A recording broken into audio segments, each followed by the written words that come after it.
Catholic church माता मरियम को क्यों इतना आदर और सम्मान देता है और क्यों माता मरियम की भक्ति करने के लिए प्रोत्साहित करता है, प्रेरणा देता है।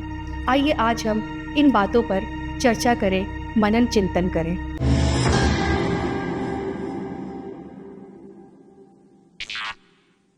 माता मरियम के विषय में कलीसिया की आधिकारिक शिक्षाएं। माता मरियम का जीवन ईश्वर की योजना में एक विशेष स्थान रखता है। उनके माता पिता संत जोआकिम और अन्ना थे। वे पहले बैतलहम में रहते थे और बाद में नाजरेत में बस गए। कलीसिया माता मरियम के बारे में 4 मुख्य आधिकारिक शिक्षाएं सिखाती हैं। ईश्वरीय मातृत्व। यह माता मरियम का सबसे बड़ा गौरव है कि ईश्वर ने उन्हें अपने पुत्र यीशु मसीह की माता बनने के लिए चुना। सन 431 ईस्वी में हुई एफेसुस की महासभा में माता मरियम को ईश्वर की माता कहा गया। जब एलिजाबेथ ने मरियम से कहा, मेरे प्रभु की माता मेरे पास कैसे आई, संत लूकस अध्याय 1 पद संख्या 43, तो यह इस बात की पुष्टि है कि मरियम वास्तव में ईश्वर की माता है। मरियम ने यीशु को अपने गर्भ में धारण किया, उन्हें जन्म दिया, पालन पोषण किया और शिक्षित किया। यीशु जो स्वयं ईश्वर है, मनुष्य बने और अपनी माता के प्रति आज्ञाकारी रहे। संत लूकस का सुसमाचार अध्याय 2 पद संख्या 51 में ऐसा ही लिखा है। कलीसिया सिखाती है कि जब हम मरियम को ईश्वर की माता कहते हैं तो हम उन्हें ईश्वर से ऊपर नहीं रखते, बल्कि हम मानते हैं कि ईश्वर ने स्वयं उन्हें यह कृपा दी। दूसरा है नित्य कुमारापन।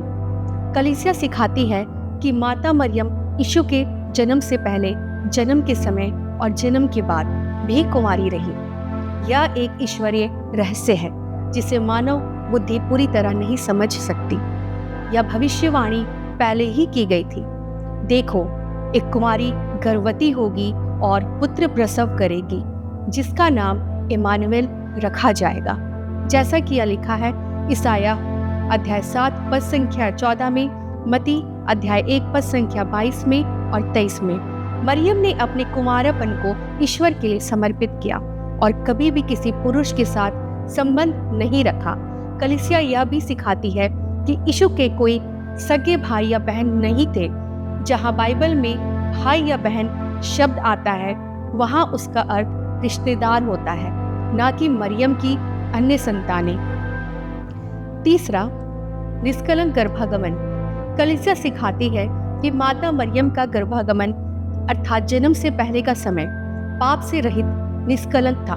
वे ईश्वर की विशेष कृपा से मूल पाप से मुक्त रखी गई। संत पापा पायस 9वें ने सन 1854 में इस शिक्षा का आधिकारिक रूप से घोषणा किया, जब स्वर्गदूत गैब्रियल ने मरियम से कहा, जैसा कि लिखा है संत लूकस 1 पद संख्या 28 में।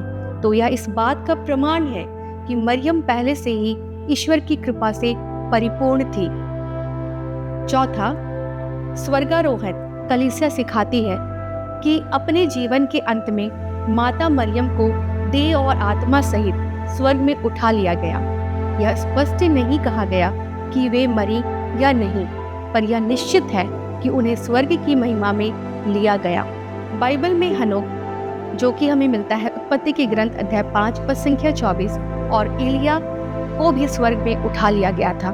इसलिए मरियम का स्वर्गारोहण असंभव नहीं है। सन 1950 में पोप पायस 12वें ने मुनिफिसेंटिमुस देउस नामक दस्तावेज में इस विश्वास को आधिकारिक रूप से घोषित किया। धरती पर अपनी जीवन पूर्ण करने के बाद मरियम को देह और आत्मा सहित स्वर्ग की महिमा में उठा लिया गया। निष्कर्ष यह निकलता है, माता मरियम का जीवन पूरी तरह ईश्वर की योजना का हिस्सा है। वे हमारे लिए विश्वास, नम्रता और आज्ञाकारिता का आदर्श है। कलीसिया जब उन्हें सम्मान देती है तो वह ईश्वर की उस महान कृपा का आदर करती है जो मरियम को मिली, ताकि वे ईश्वर के पुत्र को संसार में ला सके। तो इस प्रकार से हमने जाना कि हम क्यों माता मरियम को आदर और सम्मान देते हैं, साथ ही साथ उनकी भक्ति करते हैं। हम फिर मिलेंगे आपके साथ पुनः एक नए विषय के साथ। तब तक के लिए आप सभी को जय यीशु।